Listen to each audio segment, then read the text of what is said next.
करोड़ों साल पहले जंगल के सारे जानवर खूंखार डायनासोर से बहुत परेशान थे। डायनासोर बहुत खूंखार था, विशाल शरीर वाला था। वो जब भी जंगल में आता, जंगल के 3-4 जानवरों को एक साथ पकड़ के खा जाता। कभी कभी तो 4-5 डायनासोर एक साथ आते। सबको देखकर जंगल के सारे जानवर डर जाते। कभी कभी तो ये डायनासोर जंगल के जानवरों का घर भी उजाड़ देते। सारे जंगल के जानवर परेशान थे। उन्हें समझ नहीं आ रहा था कि डायनासोर का मुकाबला वो सब कैसे करें। एक दिन जंगल के राजा बब्बर शेर ने एक सभा बुलाई। जंगल के सारे जानवरों को इस सभा में बुलाया गया। सबको मिलकर इस बात का हल निकालना था कि डायनासोर से कैसे बचा जाए। सभा के लिए सारे जानवर बब्बर शेर के पास पहुंच गए। शेर ने जोर से दहाड़ लगाई और अपनी सभा की शुरुआत की। बब्बर शेर से दहाड़ा। उसने सबसे पूछा, बताओ कि ऐसा क्या किया जाए जिससे हम उस डायनासोर से बच सके।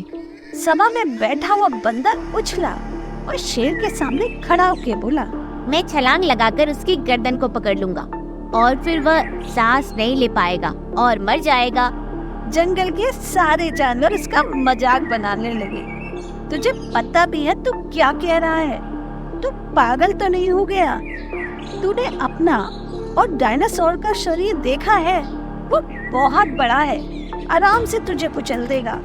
मुझे नहीं जानते, मैं बहुत ताकतवर हूँ। अगर यकीन नहीं होता तो आजमा कर देख लो। बंदर की बात बीच में काटते हुए लोमड़ी बोली, तुम क्या ताकत दिखाओगे?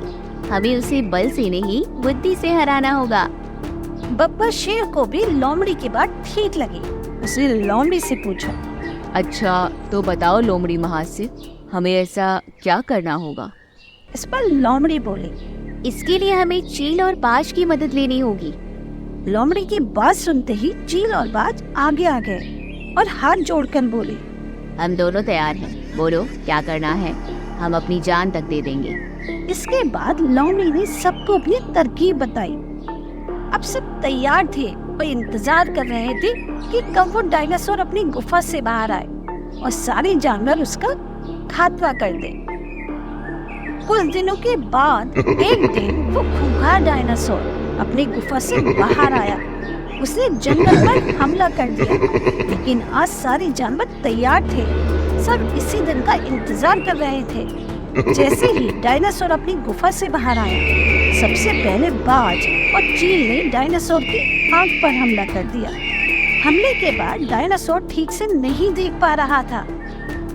तभी बंदर उछला और उसने उसके पैरों को रस्सी से बांध दिया। डायनासोर जमीन पर गिर गया। बस फिर क्या था, सारे जानवर डायनासोर पर टूट पड़े, उस पर हमला कर दिया, उसे मारने लगे। मारो मारो सब चिल्ला रहे थे। आज ये डायनासोर हमारे हाथ से बचना नहीं चाहिए। तभी डायनासोर बोला, मेरे 5 दोस्त मुझे ढूंढते हुए आएंगे और मुझे मरा हुआ देखकर तुम लोगों को जिंदा नहीं छोड़ेंगे। ये कहकर डायनासोर मर गया। अब जंगल के सारे जानवर बहुत खुश थे, लेकिन उन्हें डायनासोर की चेतावनी याद थी। समय बीता और एक दिन अचानक 5 आग उगलने वाले डायनासोर जंगल में एक साथ आ गए। उन्होंने जंगल पर हमला कर दिया, पूरे जंगल में आग लगा दी। सारे जानवर घबरा गए, भगवान से प्रार्थना करने लगे। अब सिर्फ भगवान ही उन्हें इस डायनासोर से बचा सके। तभी अचानक आसमान में बादल आ गए। दिन बारिश होने लगी, बर्फ के नुकीले गोले गिरने लगे। उस बर्फ के नुकीले गोले से सारे डायनासोर खत्म हो गए और बारिश से जंगल की सारी आग भी बुझ गई। जंगल फिर से हरा भरा हो गया। अब जंगल में कोई भी डायनासोर नहीं बचा था। सारे जानवर बहुत खुश थे, सब मिलजुल कर रहने लगे।